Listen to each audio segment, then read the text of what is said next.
আসসালামু আলাইকুম দর্শক, আপনি কি কখনো এমন অবস্থায় পড়েছেন যেখানে আপনার মুখে অনেক কথা ছিল কিন্তু আপনি কাউকে কিছু বলেননি বা বলতে পারেননি? মনে হয়েছিল চিৎকার করতে, জবাব দিতে, তবুও আপনি চুপ ছিলেন। অনেকে হয়তো বলেছে তুমি দুর্বল, কিন্তু আজ আমি আপনাকে বলবো চুপ থাকা কোনো দুর্বলতা নয়, বরং এটা পরিপক্কতার সবচেয়ে বড় লক্ষণ। প্রিয় দর্শক, এই দুনিয়ায় অনেক সময় চুপ থাকা সবচেয়ে কঠিন কাজ। কারণ কি জানেন? কারণ মানুষ চাই নিজের কথাটা প্রমাণ করতে, চাই শেষ কথাটা তার মুখ থেকে আসুক। কিন্তু একজন সত্যিকারের পরিপক্ক মানুষ জানে সবসময় জবাব দিতে হয় না, সব বিতর্ক জয় পাওয়া বুদ্ধিমত্তা নয়। কখনো কখনো চুপ থাকাই সবচেয়ে বড় বিজয় হয়ে যায়। হ্যাঁ, দেখেন ভাই, যখন কেউ আপনাকে অপমান করে তখন জবাব দেওয়া সহজ, কিন্তু যদি আপনি ধৈর্য ধরার চেষ্টা করেন সেটা কিন্তু সাহসের কাজ হবে। আল্লাহ কোরআনে বলেছেন, ধৈর্য ধরো, নিশ্চয় আল্লাহ ধৈর্যশীলদের সাথে আছেন। এর মানে কি জানেন? এর মানেটা গভীর। অর্থাৎ আপনি চুপ থেকে যাচ্ছেন বলে কেউ ভাববেন না আপনি দুর্বল, বরং আল্লাহ তখন আপনার সঙ্গে আছেন।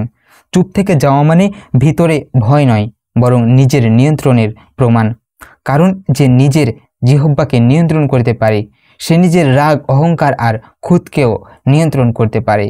আমাদের প্রিয় নবী সাল্লাল্লাহু আলাইহি সাল্লাম বলেছেন, শক্তিমান সেই রাগের সময় নিজেকে সংযত রাখতে পারে, নিজেকে নিয়ন্ত্রণ করতে পারে। এখন ভাবুন, যখন কেউ আপনাকে অন্যায়ভাবে কথা বলে আপনি যদি চুপ থাকেন তাহলে আপনি নিজের ওপর জয়ী হচ্ছেন। এটাই আসল শক্তি। দর্শক, আমরা এমন এক সমাজে বাস করি যেখানে জোরে কথা বললেই মানুষ ভাবে সে ঠিক, কিন্তু বাস্তবে যে মানুষ নীরবে শুনতে জানে সেই আসল প্রজ্ঞাবান। চুপ থাকা মানে সব কিছু মেনে নেওয়া নয়। চুপ থাকা মানে আপনি এখন কিছু বলছেন না, কারণ আপনি জানেন সময়ই সেরা উত্তর দিয়ে দিবে। যে বিষয় আজ ব্যাখ্যা করতে গেলে ঝামেলা হবে সেটা কাল নিজেই প্রমাণ করা যাবে। কখনো কখনো আপনি নীরব থেকে নিজের সম্মান বাঁচান, নিজের সম্পর্ক বাঁচান, আর সবচেয়ে বড় কথা, নিজের মন শান্ত রাখেন। মানুষ হয়তো বুঝবে না, কিন্তু আল্লাহ জানেন আপনি কেমন কষ্টে চেপে রেখেছেন, আর আল্লাহর কাছে আপনার সেই নীরবতাই ইবাদত হিসাবে গণ্য হবে।